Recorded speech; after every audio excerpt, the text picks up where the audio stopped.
కి స్వాగతం. ఈ రోజు మనం చాలా ఆసక్తికరమైన విషయం గురించి మాట్లాడుకోబోతున్నా. మీరు మొదటిసారిగా మా యొక్క ఛానల్ చూస్తున్నట్లయితే దయచేసి సబ్స్క్రైబ్ చేయండి. దాని ద్వారా మీరు కొత్త వీడియోలను నోటిఫికేషన్ రూపంలో పొందుతారు. ఏపీలోని మహిళలకు ప్రభుత్వం గుడ్ న్యూస్ చెప్పింది. ఎప్పుడెప్పుడు ప్రారంభమవుతుందా అని ఎదురుచూస్తున్న ఆర్టీసీ బస్సుల్లో మహిళలకు ఉచిత ప్రయాణం పథకంపై కీలక అప్డేట్ ఇచ్చింది. ఎన్నికల ప్రచారం సమయంలో టీడీపీ, జనసేన కూటమి ఈ హామీ ఇచ్చింది. ఆర్టీసీ బస్సుల్లో మహిళలకు ఫ్రీ జర్నీ కల్పిస్తామని సూపర్ 6 హామీల్లో కూడా చేర్చింది. దీంతో ఎన్నికల్లో మహిళా ఓటర్లు కూడా టీడీపీ కూటమికి అనుకూలంగా ఓటేశారని చెప్పొచ్చు. అయితే ఎన్నికల్లో గెలిచి టీడీపీ కూటమి అధికారంలోకి వచ్చింది.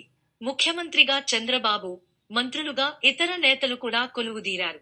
ఈ నేపథ్యంలో పథకాన్ని ఎప్పుడు ప్రారంభిస్తారా అని మహిళలు ఆసక్తిగా ఎదురుచూస్తున్నారు.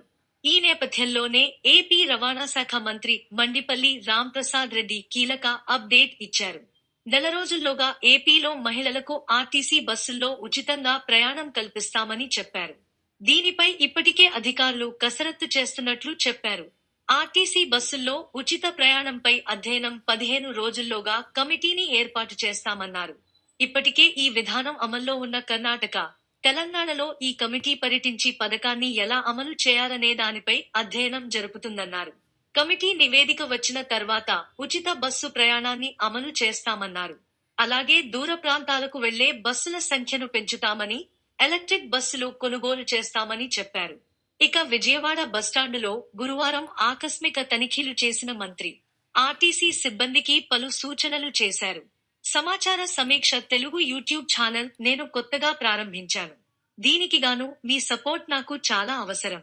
మనం చర్చించిన విషయం మీకు నచ్చిందని నేను అనుకుంటున్నాను. ఇది నచ్చినట్లయితే లైక్ చేయండి, కామెంట్ చేయండి మరియు మీ ఫ్రెండ్స్ తో షేర్ చేయండి.